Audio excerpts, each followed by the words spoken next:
Assalamu alaikum dear students, my name is Mohammad Awais Sadiq and I am here to teach you first year mathematics. Students, last lecture में हमने exercise 2.8 को question number 4 तक किया था। आज हम question number 5 से start करेंगे, तो आए चलते हैं व्हाइट बोर्ड की तरफ। आज हम स्टार्ट करेंगे क्वेश्चन नंबर 5 से। क्वेश्चन नंबर 5 है, show that the set 1 omega and omega square when omega cube is equal to 1 is an abelian group with respect to ordinary multiplication। इस क्वेश्चन में हमारे पास ये W जैसा दिखने वाला सिंबल ओमेगा है और ये जो सेट है ये basically complex roots of unity का है। और जब यहाँ पे कॉम्प्लेक्स रूट्स को हम मल्टीप्लाई करेंगे तो ये क्या हो जाएगा, ओमेगा क्यूब, और वो होता है 1। जो कॉम्प्लेक्स रूट्स होते हैं हमारे पास वो 3 डिफरेंट वैल्यूज होती हैं, उनको जब मल्टीप्लाई किया जाएगा तो 1 ही आएगा। अब इस क्वेश्चन में हमने ये प्रूफ करना है कि ये जो सेट है हमारे पास 1 ओमेगा एंड ओमेगा स्क्वायर का, ये एक अबिलियन ग्रुप है। अबिलियन ग्रुप प्रूफ करने से पहले हम ये प्रूफ करेंगे क्या ये ग्रुप है या नहीं है, और ग्रुप की प्रॉपर्टीज को अप्लाई करने से पहले इसका हम लोग एक मल्टीप्लीकेशन टेबल बनाते हैं। तो इसका टेबल बनाते हैं। 1 into 1 is 1, 1 into omega is omega, 1 into omega square is omega square. Omega into 1 is omega, omega into omega is omega square, and omega into omega square is omega cube which is equal to 1। कि हमें question में यहाँ पे दिया गया है कि omega cube क्या है, 1 के इक्वल, तो यहाँ पे क्या आ जाएगा, 1 आ जाएगा। उसी तरह यहाँ पे omega square into 1 is omega square into omega is omega cube which is 1, and omega raise to the power 4 हमारे पास क्या आएगा, ओमेगा के इक्वल। इसको यहाँ पे लिख देता हूँ, omega square into omega square हमारे पास क्या आएगा, ओमेगा रेज़ टू पावर 4। तो इसको सेपरेट कर लेते हैं, ओमेगा क्यूब इंटू ओमेगा में, एंड देन ओमेगा क्यूब क्या है 1, और ये ओमेगा आ गया, 1 इंटू ओमेगा इज ओमेगा। तो यहाँ पे क्या आ गया, इस वजह से ओमेगा आ गया। अब हम चलते हैं ग्रुप की प्रॉपर्टीज को अप्लाई करते हैं। ग्रुप की जो सबसे पहली प्रॉपर्टी होती है हमारे पास वो होती है closure property.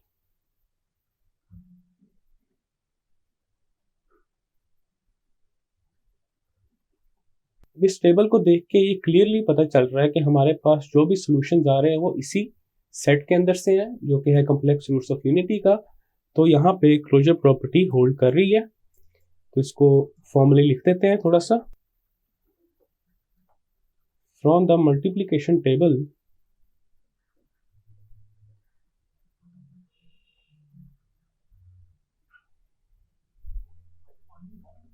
We observe that all entries belong to the set 1 omega and omega square। Next हमारे पास प्रॉपर्टी क्या है, एसोसिएटिव प्रॉपर्टी।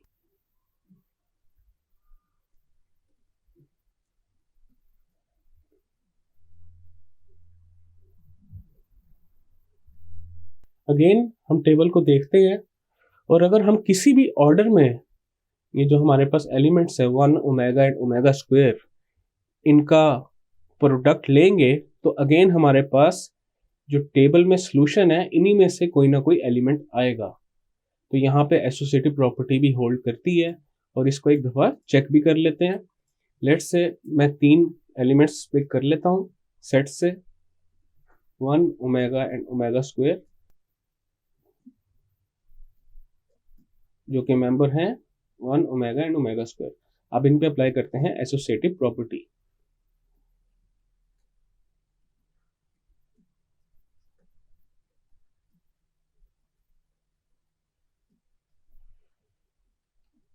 यहाँ पे ओमेगा जब ओमेगा स्क्वायर से मल्टीप्लाई होगा तो हमारे पास क्या आ जाएगा, ओमेगा क्यूब, और ओमेगा क्यूब क्या होता है, 1 होता है।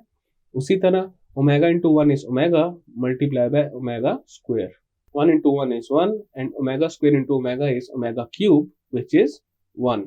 तो यहाँ पे एसोसिएटिव प्रॉपर्टी हमारे पास सेटिस्फाई हो रही है।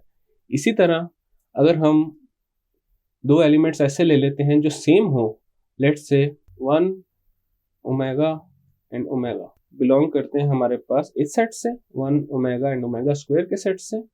अब इन 3 एलिमेंट्स पे चेक करते हैं एसोसिएटिव प्रॉपर्टी होल्ड कर रही है या नहीं कर रही। तो ये आ जाएगा 1 into omega is equal to 1 into omega brackets multiply by omega 1 into omega square, इस तरफ आ जाएगा ओमेगा इंटू ओमेगा, तो ये आ जाएगा ओमेगा स्क्वायर, और राइट साइड पे भी क्या आ जाएगा ओमेगा स्क्वायर। तो यहाँ पे भी हमारे पास एसोसिएटिव प्रॉपर्टी होल्ड कर रही है। तो अब हम 1 ओमेगा और ओमेगा स्क्वायर को किसी भी ऑर्डर में ले लेंगे तो हमारे पास एसोसिएटिव प्रॉपर्टी होल्ड करेगी ही। नेक्स्ट जो प्रॉपर्टी है हमारे पास वो है आइडेंटिटी एलिमेंट।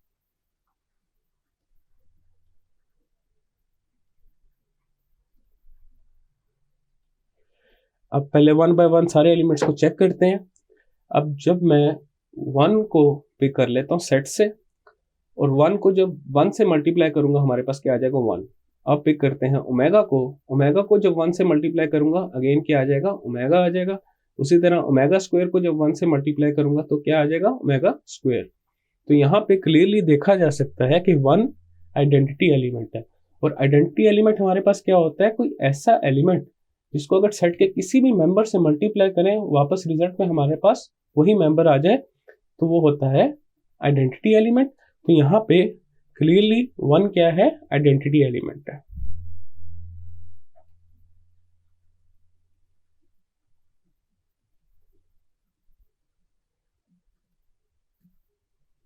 ग्रुप की नेक्स्ट प्रॉपर्टी है हमारे पास इनवर्स एलिमेंट। हमें 1 बाय 1 जितने भी सेट में एलिमेंट्स हैं ये देखना है क्या उनका इनवर्स एग्जिस्ट करता है या नहीं करता। तो देखते हैं उसको।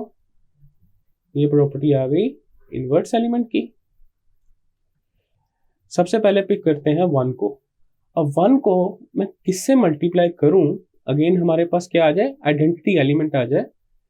क्योंकि इनवर्स की जो प्रॉपर्टी होती है वो यही होती है कि अगर मैं एक एलिमेंट को उसके इनवर्स से मल्टीप्लाई करूं तो रिजल्ट हमारे पास क्या आता है, आइडेंटिटी एलिमेंट आता है। हमने अभी बताया कि 1 आइडेंटिटी एलिमेंट है।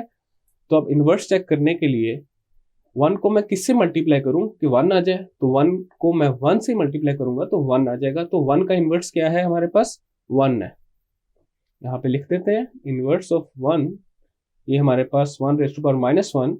इसका मतलब यही है inverse of 1 is equal to 1। Then हमारे पास दूसरा एलिमेंट क्या है, ओमेगा। अब ओमेगा को मैं किससे मल्टीप्लाई करूं कि 1 आ जाएगा। यहाँ पे क्या एलिमेंट, कौन सा एलिमेंट आएगा कि जिसको ओमेगा से मल्टीप्लाई किया जाए तो 1 आ जाए, और वो है omega square. Because omega into omega square क्या होता है, ओमेगा क्यूब, और ओमेगा क्यूब की वैल्यू क्या है 1 के इक्वल। ये चीज हमें क्वेश्चन में गिवन है, तो ये हो जाएगा omega cube which is equal to 1।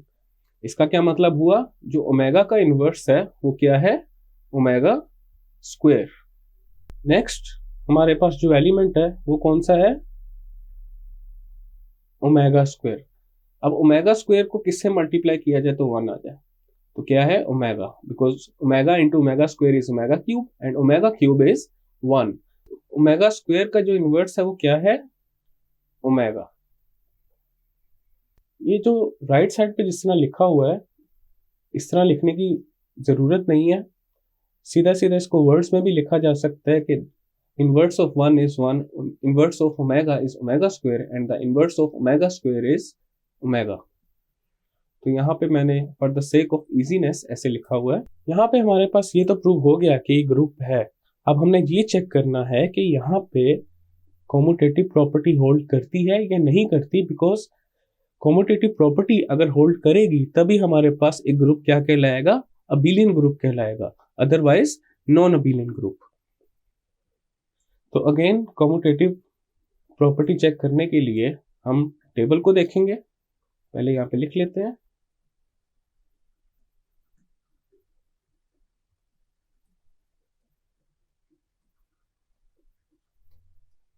Table की तरफ चलते हैं। अभी टेबल में देखा जा सकता है कि कॉम्यूटेटिव लॉ भी हमारे पास होल्ड कर रहा है। जैसा कि 1 इंटू ओमेगा क्या है, ओमेगा, उसी तरह ओमेगा इंटू 1 इज ओमेगा। तो ये दोनों वैल्यूज हमारे पास क्या है, सेम है। उसी तरह omega square into omega square हमारे पास क्या आ रहा है, ओमेगा। जब ओमेगा स्क्वायर को ओमेगा स्क्वायर से मल्टीप्लाई करेंगे तो ओमेगा रेज़ टू पावर 4 आएगा which is equal to omega. तो यहाँ पे ये चीज भी ठीक है। उसी तरह ओमेगा इंटू ओमेगा स्क्वायर हमारे पास 1 आ रहा है and omega square into omega भी 1 आ रहा है। तो क्लियरली टेबल से हमें ये इंडिकेट हो रहा है कि कॉम्यूटेटिव प्रॉपर्टी भी होल्ड करेगी। तो यहाँ पे लिख देते हैं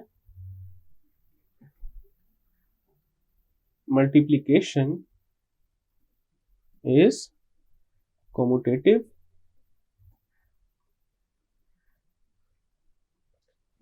in set 1 omega and omega square,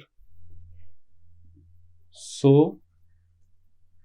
1 omega square, और यहाँ पे बाइनरी ऑपरेशन क्या था मल्टीप्लिकेशन का, is an abelian group। Question number 6 है if G is a group under the operation star and AB belongs to G, find the solutions of the equations A into X is equal to B and X into A is equal to B। अब यहाँ पे जो ये binary operation बताया गया है ये हमें क्लियरली नहीं इंडिकेट किया गया कि कौन सा बाइनरी ऑपरेशन है। तो यहाँ पे अब जो इसका सोल्यूशन फाइंड करेंगे वो एक जनरल सोल्यूशन होगा, बिकॉज हमें नहीं पता कि जो बाइनरी ऑपरेशन है ये कौन सा है। ये अब एडिशन भी हो सकता है, मल्टीप्लिकेशन भी हो सकता है, डिवीजन भी हो सकता है, मॉडुलो एडिशन, मॉडुलो मल्टीप्लिकेशन, ये कुछ भी हो सकता है। तो ये जो पहली इक्वेशन है इसको नाम दे देते हैं 1 का एंड दूसरी को 2 का। तो सबसे पहले 1 को सॉल्व करते हैं और चेक करते हैं सॉल्यूशन क्या आएगा। अब यहाँ पे A एंड B क्या है, ग्रुप के मेंबर्स हैं। जो X है हमारे पास वो है अननोन, हमने यहाँ पे X की वैल्यू फाइंड करनी है। तो सबसे पहले सॉल्यूशन फाइंड करते हैं 1 का। तो हमारे पास गिवन क्या है, A operation X is equal to B। तो हम इसको सॉल्व करते हैं। अब यहाँ पे हमें पता है जो G है वो ग्रुप है। अगर G ग्रुप है तो इसका क्या मतलब है, जो एलिमेंट्स हैं उनका इन्वर्स भी एग्जिस्ट करता है उसी ग्रुप में से। तो यहाँ पे लिखते हैं as G is a group, so क्या होगा, अगर A हमारे पास ग्रुप का मेंबर है तो A इन्वर्स भी ग्रुप का मेंबर होगा, क्योंकि ग्रुप की एक प्रॉपर्टी ये भी है कि हर एलिमेंट का इन्वर्स एग्जिस्ट करना चाहिए ग्रुप में। इसका हमने पिछले कुछ लेक्चर्स में थ्योरम भी किया था, जिसमें हमने प्रूव किया था कि एक ग्रुप में हर मेंबर का इन्वर्स मौजूद होना चाहिए। अब G क्या है, यहाँ पे ग्रुप है और A क्या है, उसका मेंबर है, तो A इन्वर्स भी G का मेंबर ही होगा। अब A इन्वर्स अगर G का मेंबर है तो हम क्या करते हैं, जो हमारी इक्वेशन नंबर 1 है इसके right hand side and left hand side पे A इन्वर्स से ऑपरेट कर देते हैं। तो ये आ जाएगा A inverse A X is equal to A inverse operate B। अब यहाँ पे हम अप्लाई करते हैं एसोसिएटिव प्रॉपर्टी। तो ये हो जाएगा A inverse star A star X, A inverse star B। अब यहाँ पे हमने क्या अप्लाई किया है, एसोसिएटिव प्रॉपर्टी। इसको लिख देते हैं।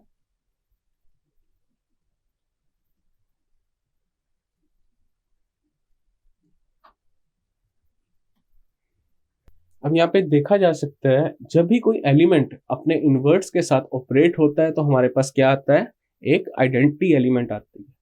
तो ये A इन्वर्स स्टार A हमारे पास क्या हो जाएगा, एक आइडेंटिटी एलिमेंट। तो ये आ जाएगा E star X is equal to A inverse star B। और जब कोई आइडेंटिटी एलिमेंट किसी भी एलिमेंट से ऑपरेट हो तो क्या आता है, वापस वही एलिमेंट आ जाता है। ये सारी प्रॉपर्टीज हमने पहले पढ़ी हैं पिछले लेक्चर्स में। फर्दर ग्रुप प्रूफ करने के लिए भी हम इन्हीं प्रॉपर्टीज को यूज करते हैं। तो आइडेंटिटी एलिमेंट को जब X से ऑपरेट किया जाए तो वापस क्या आ जाएगा, X आ जाएगा। तो X आ गया हमारे पास A इन्वर्स स्टार B। ये आ गया सोल्यूशन पहले पार्ट का। सेम प्रोसीजर को रिपीट करके हम जो दूसरा पार्ट है या दूसरी इक्वेशन है उसको सॉल्व करेंगे। दूसरी इक्वेशन हमारे पास क्या है, X star A is equal to B। जिस तरह हमने पहले पार्ट में किया था कि अगर हमारे पास ए मेंबर है ग्रुप का तो ए इनवर्स भी क्या होगा, एक ग्रुप का मेंबर होगा। तो उसी ए इनवर्स से हम दोनों साइड्स पे ऑपरेट कर देते हैं, तो ये आ जाएगा एक्स स्टार ए इनवर्स, यहाँ पे ब्रैकेट्स आ जाएंगी। इसी तरह बी स्टार ए इनवर्स। अब यहाँ पे जो ए इनवर्स है वो राइट साइड पे हुआ है, तो इधर भी राइट साइड पे होगा। पिछले पार्ट में हमने लेफ्ट साइड पे किया था, तो इक्वेशन की जो राइट हैंड साइड थी उसमें जो बी था उसके भी लेफ्ट साइड पे हुआ था, लेकिन इस केस में हम दोनों तरफ राइट साइड पे ऑपरेट कर रहे हैं। तो यहाँ पे आप क्या अप्लाई करेंगे, एसोसिएटिव प्रॉपर्टी।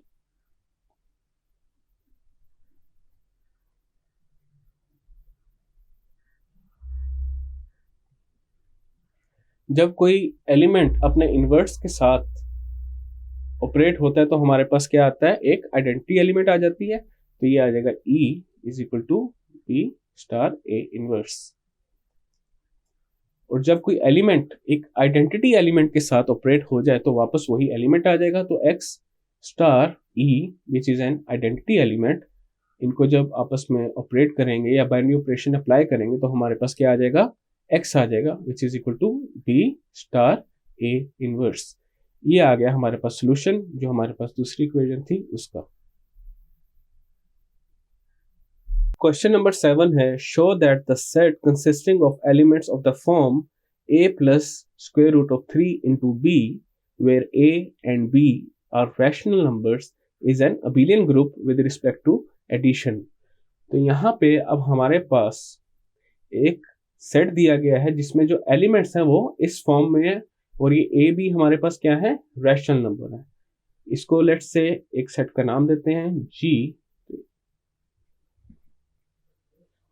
जो कि इक्वल होगा a plus square root of 3 into B such that A B are rational numbers.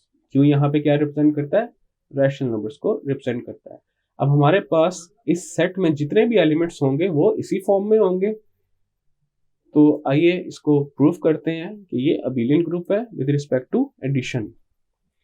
तो अबेलियन ग्रुप प्रूफ करने से पहले हम क्या प्रूफ करेंगे कि ये ग्रुप है, और ग्रुप की चारों प्रॉपर्टीज अप्लाई करेंगे, और फिर अबेलियन ग्रुप को प्रूफ करने से पहले कम्यूटेटिव लॉ को अप्लाई करेंगे। तो सबसे पहले आएगा क्लोजर लॉ।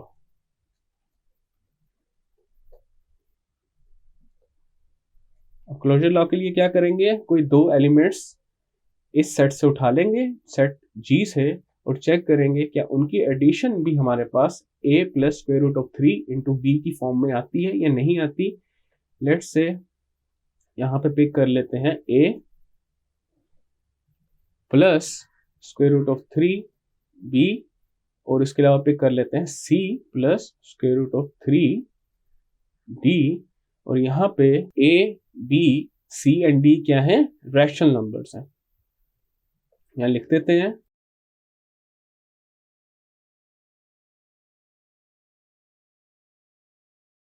अब इन दोनों एलिमेंट्स को हम क्या करते हैं, ऐड करते हैं, बिकॉज हमने प्रूफ करना है विद रिस्पेक्ट टू एडिशन क्या ये अबेलियन ग्रुप है या नहीं है। तो इनको ऐड करते हैं और देखते हैं कि हमारे पास सोल्यूशन इसी फॉर्म में आता है या नहीं आता।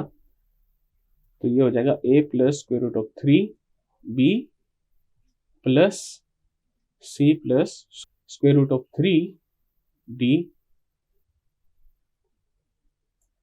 ये आ जाएगा a plus square root of 3 b plus c plus square root of 3 d।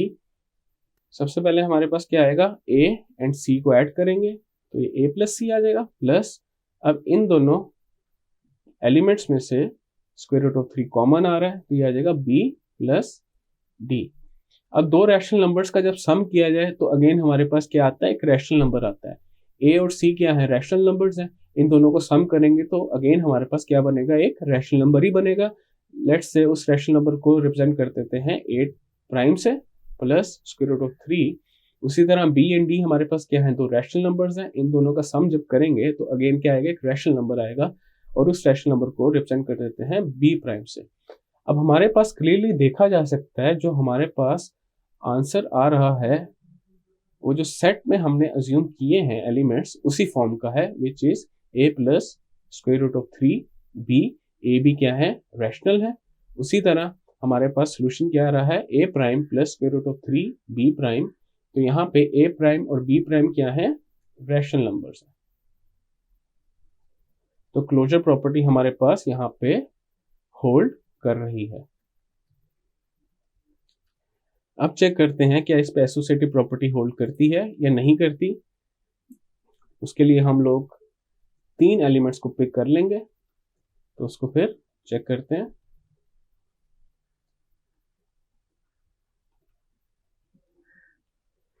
सबसे पहले हम 3 एलिमेंट्स अज्यूम कर लेते हैं। लेट्स से पहला एलिमेंट है a plus square root of 3 into B, ये पहला एलिमेंट आ गया। दूसरा है c plus square root of 3 into D, ये दूसरा एलिमेंट आ गया। और तीसरा है e plus square root of 3 into F. अब ये तीनों मेंबर्स हैं सेट G के, और यहाँ पे a b c d e f हमारे पास क्या है, रैशनल नंबर्स हैं। अब इन तीनों पे जब हम एसोसिएटिव प्रॉपर्टी अप्लाई करेंगे तो हमारे पास क्या आएगा, a plus square root of 3b, c plus square root of 3d,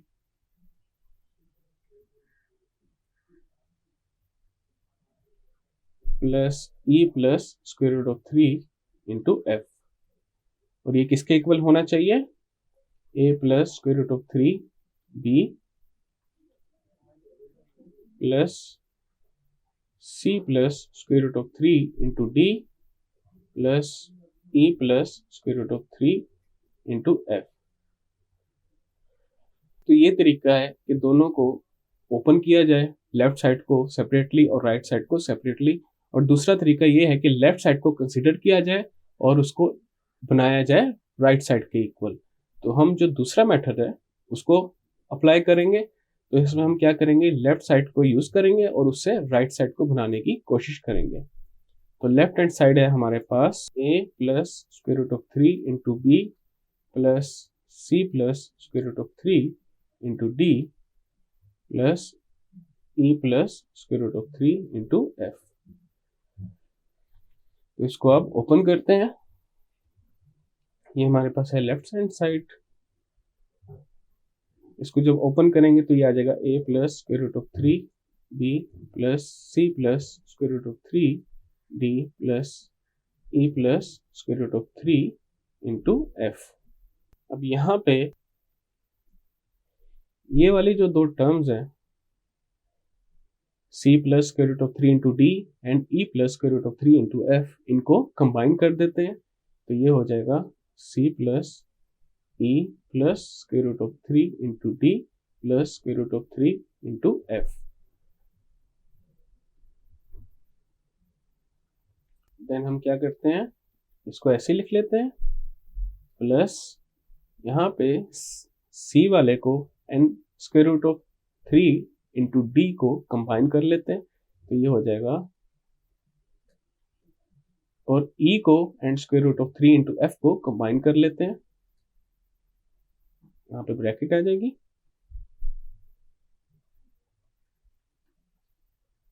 तो ये आ गया हमारे पास राइट हैंड साइड के इक्वल, और यहाँ पे हमारे पास एसोसिएटिव प्रॉपर्टी प्रूव हो चुकी है। नेक्स्ट हमने प्रूव करना है आइडेंटिटी।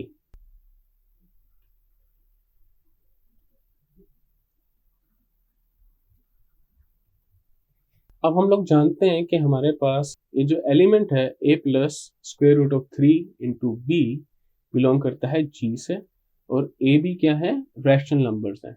अब रैशनल नंबर्स हैं तो जीरो भी हमारे पास क्या होता है, एक रैशनल नंबर होता है। इसका क्या मतलब है, 0 plus square root of 3 into 0 भी किसका मेंबर होगा, G का। अब यहाँ पे इन दोनों मेंबर्स को हम क्या करते हैं, ऐड करते हैं। तो देखते हैं हमारे पास क्या बनता है, a plus square root of 3b plus 0 plus square root of 3 into 0। तो ये आ जाएगा, a प्लस 0 को कंबाइन कर लेते हैं। उसी तरह इन दोनों टर्म्स में से हम स्क्वायर रूट ऑफ 3 को कॉमन लेते हैं एंड b को 0 से ऐड कर देते हैं। तो ये आ जाएगा, a plus 0 is a plus square root of 3 and b plus 0 is b। तो ये आ गया हमारे पास a plus square root of 3 into b। जब यहाँ पे हमने a plus square root of 3 into B को 0 plus square root of 3 into 0 से ऐड किया तो हमारे पास वापस a plus square root of 3 into B आ गया, और यहाँ पे a और b क्या है, रैशनल नंबर्स हैं। इसी तरह किसी भी एलिमेंट के लिए हम लोग ये प्रूफ कर सकते हैं कि जब उसको 0 plus square root of 3 into 0 से ऐड करेंगे तो वापस वही एलिमेंट आ जाएगा। तो इसका क्या मतलब है, 0 plus square root of 3 into 0 is an identity element.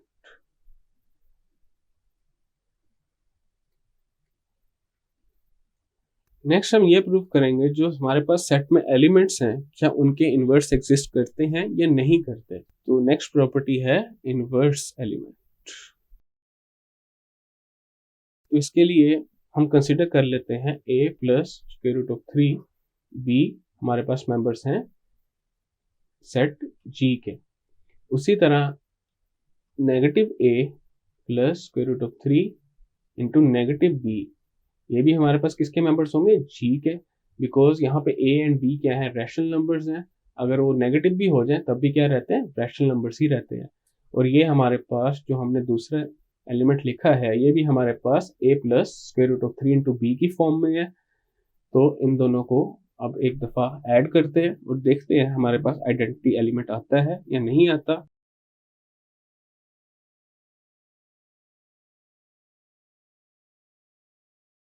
इन दोनों एलिमेंट्स में से हमने स्क्वायर रूट ऑफ 3 कॉमन ले लिया। a माइनस ए क्या होता है, 0 plus square root of 3 b minus B क्या होगा, 0। अब ये हमारे पास क्या आ गया, एक आइडेंटिटी एलिमेंट आ गया।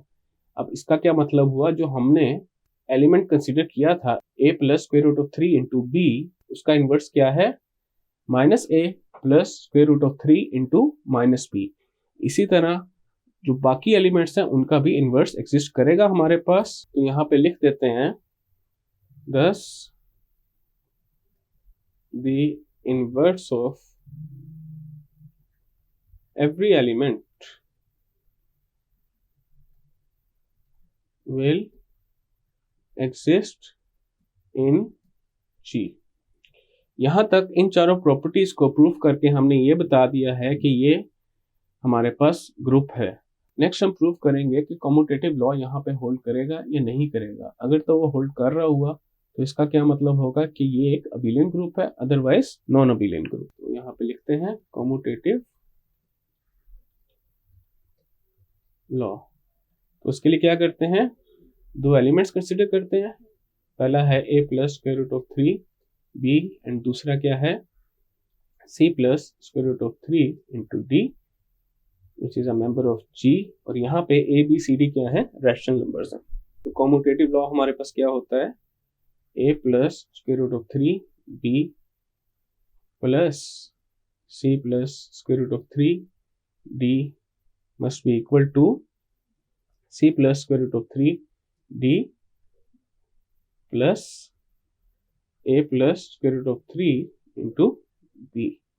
अब अगेन जिस तरह हमने एसोसिएटिव लॉ प्रूफ किया था उसी तरह मैं लेफ्ट साइड को कंसिडर करूंगा और राइट साइड के इक्वल बनाने की कोशिश करेंगे और चेक करते हैं क्या ये लॉ होल्ड करेगा या नहीं करेगा। तो लेफ्ट हैंड साइड कंसिडर करते हैं जो कि है a plus square root of 3 into B plus c plus square root of 3 into d।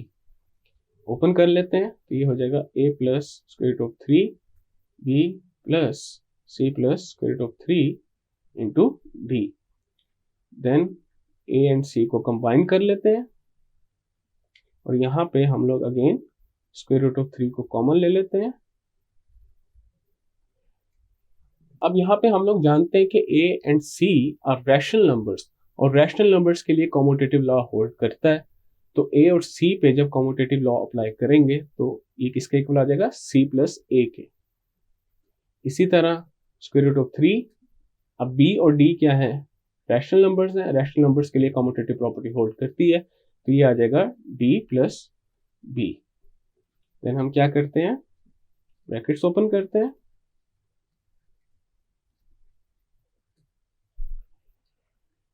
Then c को और square root of 3 into d को कंबाइन कर लेते हैं। उसी तरह a को and square root of 3 into B को कंबाइन कर लेते हैं। ये आ गया हमारे पास राइट हैंड साइड के इक्वल। तो कॉम्यूटेटिव लॉ यहाँ पे होल्ड करता है। इसको लिख लेते हैं, thus commutative law holds for G। अब कॉम्यूटेटिव लॉ भी हमारे पास होल्ड कर गया और ग्रुप की चारों प्रॉपर्टीज भी होल्ड कर रही, तो हम ये कह सकते हैं कि हमारे पास जो सेट है G which is equal to A plus square root of 3B where A, B are rational, ये सेट हमारे पास क्या है with respect to addition is an abelian group।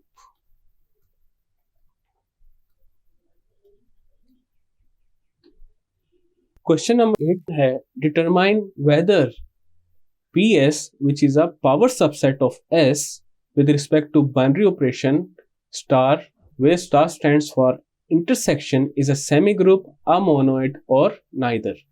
If it is a monoid, specify its identity। अब यहाँ पे हमारे पास जो सेट है वो कौन सा है, एक पावर सेट है, किसका है, S का। S हमारे पास मेन सेट है एंड P ऑफ S क्या रिप्रेजेंट करता है, पावर सेट ऑफ S। और यहाँ पे जो बाइनरी ऑपरेशन है वो क्या है, इंटरसेक्शन का। तो सबसे पहले हमने ये चेक करना है क्या ये सेमी ग्रुप है या मोनोइड है या कुछ भी नहीं है। अगर तो ये मोनोइड है तो इसकी आइडेंटिटी हमने फाइंड करनी है। सेमी ग्रुप के लिए हम क्या करते हैं, क्लोजर लॉ चेक करते हैं और एसोसिएटिव लॉ चेक करते हैं, और मोनोइड के लिए क्लोजर लॉ, एसोसिएटिव लॉ और आइडेंटिटी एलिमेंट, इनको चेक किया जाता है। तो सबसे पहले देखते हैं इसके सॉल्यूशन में क्या हमारे पास क्लोजर लॉ होल्ड करता है या नहीं करता। सबसे पहले अज्यूम करते हैं let A B are members of powered sets of S where A, B are subsets of S। अब यहां पे अगर हम ये अज्यूम कर लें कि A और B S के पावर सेट्स में से हैं, तो इसका मतलब ऑटोमेटिकली A, B क्या है, S के सबसेट्स हैं। देन हम क्लोजर लॉ अप्लाई करते हैं। सबसे पहले यहां पे लिखते हैं closure law, A star B is equal to A। अब यहाँ बाइनरी ऑपरेशन क्या है, इंटरसेक्शन का B। अब A और B का जब इंटरसेक्शन लेंगे तो ऑब्वियसली कुछ ऐसा कॉमन एलिमेंट आएगा जो कि पावर सेट ऑफ S का ही एलिमेंट होगा। तो यहाँ पे ये क्या हो जाएगा, A intersection B is a member of power set of S। तो यहाँ पे कहा जा सकता है कि क्लोजर लॉ हमारे पास होल्ड करता है P ऑफ S में। तो यहां लिख देते हैं thus closure law holds in P of S। Next हम चेक करते हैं एसोसिएटिव प्रॉपर्टी।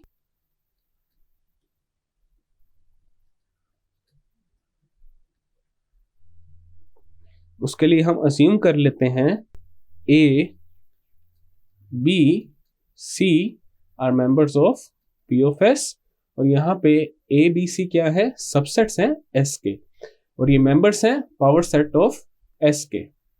अब यहाँ पे क्लोजर लॉ हमारे पास क्या होगा, A star B star C is equal to A star B star C, और स्टार यहाँ पे जो कि बाइनरी ऑपरेशन को रिप्रेजेंट कर रहा है वो क्या है, इंटरसेक्शन। तो लेफ्ट हैंड साइड को मैं कंसीडर करता हूँ, तो ये आ जाएगा A intersection B intersection C which is equal to A intersection B intersection C। अब इंटरसेक्शन हम किसी भी ऑर्डर में ले लें तो हमारे पास आंसर सेम आता है। तो यहाँ पे क्या आ जाएगा, A star B star C, और ये हमारे पास क्या है, राइट हैंड साइड। तो यहाँ पे कहा जा सकता है कि एसोसिएटिव लॉ हमारे पास होल्ड करता है P ऑफ S में या फिर पावर सेट्स ऑफ S में। Thus associative law holds in power sets of S। अब इन दोनों प्रॉपर्टी के सेटिस्फाई होने से एटलीस्ट हमें ये पता चल गया है कि ये एक सेमी ग्रुप है। तो यहाँ पे लिखते हैं एंड हेंस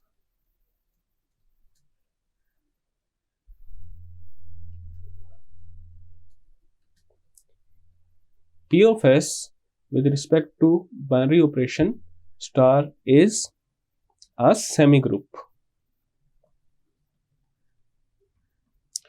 अब हम ये चेक करते हैं कि यहाँ पे हमारे पास आइडेंटिटी एलिमेंट एग्जिस्ट करती है कि नहीं करती, तो लिखते हैं identity element.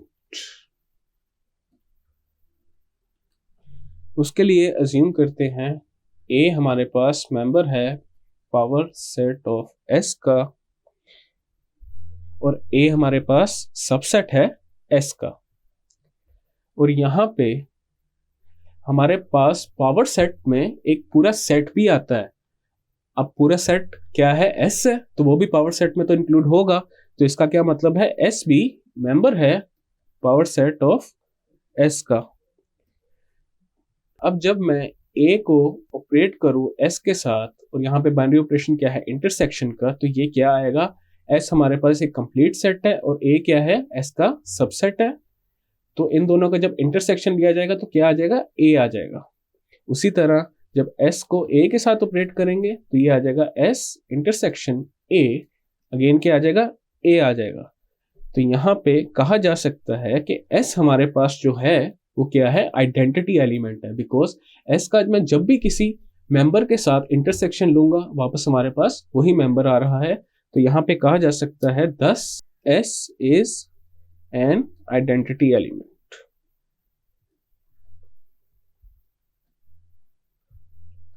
In P of S and hence अब हमारे पास आइडेंटिटी एलिमेंट वाली प्रॉपर्टी भी प्रूव हो गई, क्लोजर लॉ भी प्रूव हो गया, एसोसिएटिव लॉ भी प्रूव हो गया। तो यहाँ पे कहा जा सकता है power set of S with respect to this operation star is a monoid. Students, आज के लेक्चर में हमने एक्सरसाइज 2.8 को क्वेश्चन नंबर 5 से क्वेश्चन नंबर 8 तक सॉल्व किया। नेक्स्ट लेक्चर में हम क्वेश्चन नंबर 9 एंड फर्दर उसके आगे जो क्वेश्चंस हैं उनको सॉल्व करेंगे। मैं उम्मीद करता हूं आपको आज का लेक्चर समझ आया होगा। मिलते हैं फिर अगले लेक्चर में।